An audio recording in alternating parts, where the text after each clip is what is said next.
حضرت انس بن مالک رضی اللہ عنہ فرماتے ہیں کہ انصار کی خواتین بچوں نے رسول اکرم صلی اللہ علیہ وآلہ وسلم کی آمد پر مدینہ منورہ میں جب ان کو جس احترام اور محبت سے خوش آمدید کہا، اس کا شاید ہی کہیں پہ مظاہرہ ہوتا ہو۔ آپ نے ان کے اس دل پذیر پیارے انداز میں خوش آمدید کہنے پر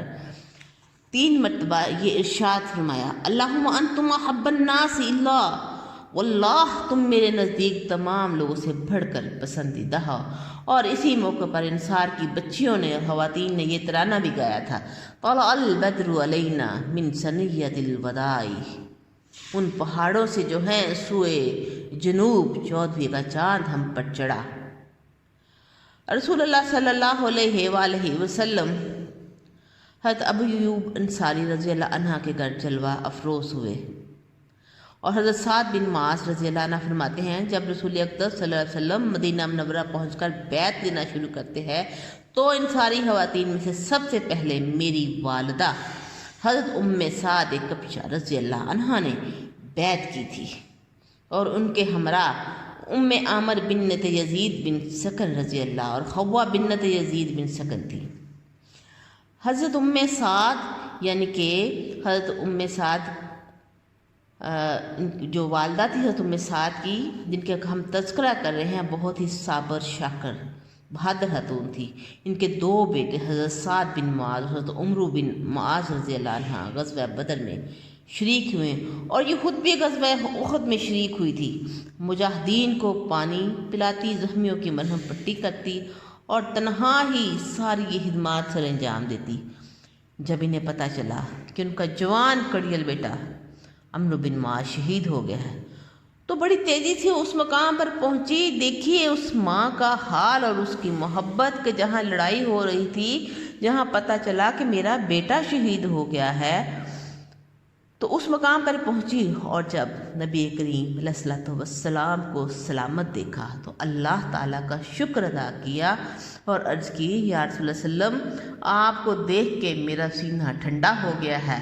اور میرے دل سے اپنے بیٹے کی شہادت کا غم بھی ہلکا ہو گیا ہے، اور اللہ کریم کا شکر ادا کرنے لگی کہ رسول اللہ صلی اللہ علیہ وسلم حفاظت سے ہے۔ آپ صلی اللہ علیہ وآلہ وسلم نے ان کے لخت جگر کے شہید ہونے پر تعزیت کی اور دلاسا دیا۔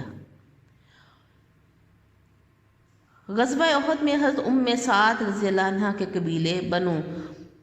عبد الاشر کے 12 افراد نے جام شہادت نوش کیا اور 30 افراد زخمی ہوئے۔ غزوہ خندق میں رسول اکرم صلی اللہ علیہ وآلہ وسلم نے حفاظتی تدابیر اختیار کرتے ہوئے خواتین کو بنو حارثہ کے قلعے میں منتقل کر دیا۔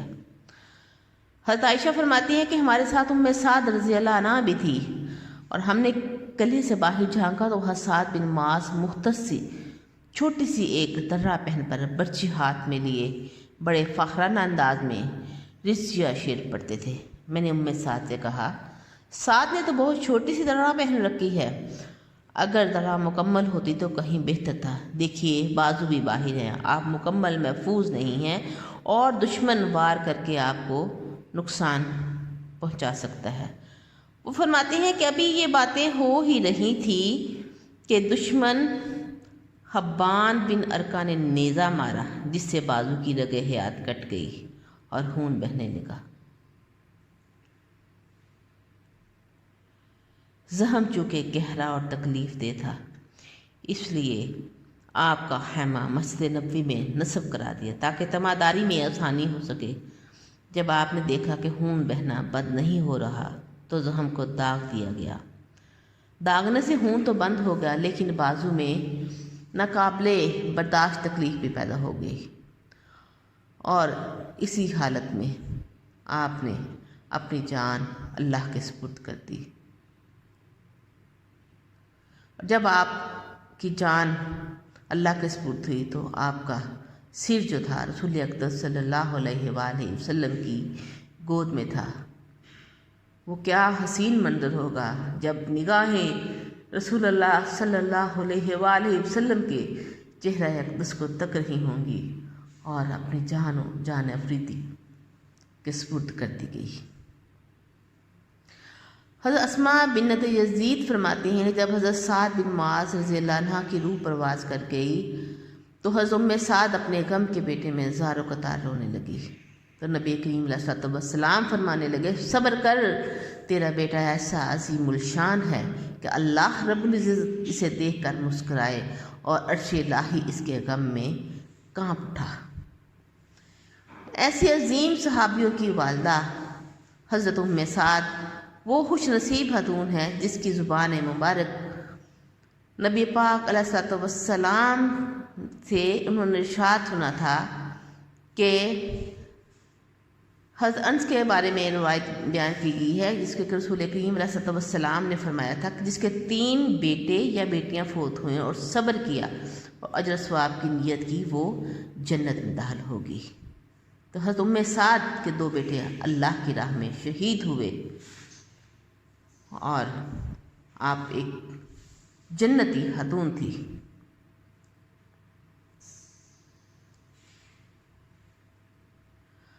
غزوہ احد میں حضرت ام سعد رضی اللہ عنہ رسول اقدس صلی اللہ علیہ وآلہ وسلم کی جانب تیزی سے بڑھتی ہیں، کیا دیکھتی ہیں کہ آپ گھوڑے پر سوار ہیں اور ان کے بیٹے سعد بن معاذ نے گھوڑے کی لگام بھی پکڑی ہوئی ہے۔ اس نے دیکھتے ہی کہا یا رسول اللہ صلی اللہ علیہ وسلم، میری اماں جان تشریف لا رہی ہیں۔ آپ نے گھوڑے کو روک کر انہیں خوش آمدید کہا، فرمایا ام سعد خوش ہو جاؤ اور اپنے خاندان کو خوشخبری سنا دو کہ اس کے شہداء جنت میں اکٹھے ہوں گے۔ اور یہ بات سن کر وہ عظیم صحابیہ فرمانے لگی یا رسول اللہ صلی اللہ علیہ وسلم، ہم راضی ہیں، بھلا یہ بشارت سننے کے بعد کون روئے گا؟ پھر آپ نے دعا کی، الہی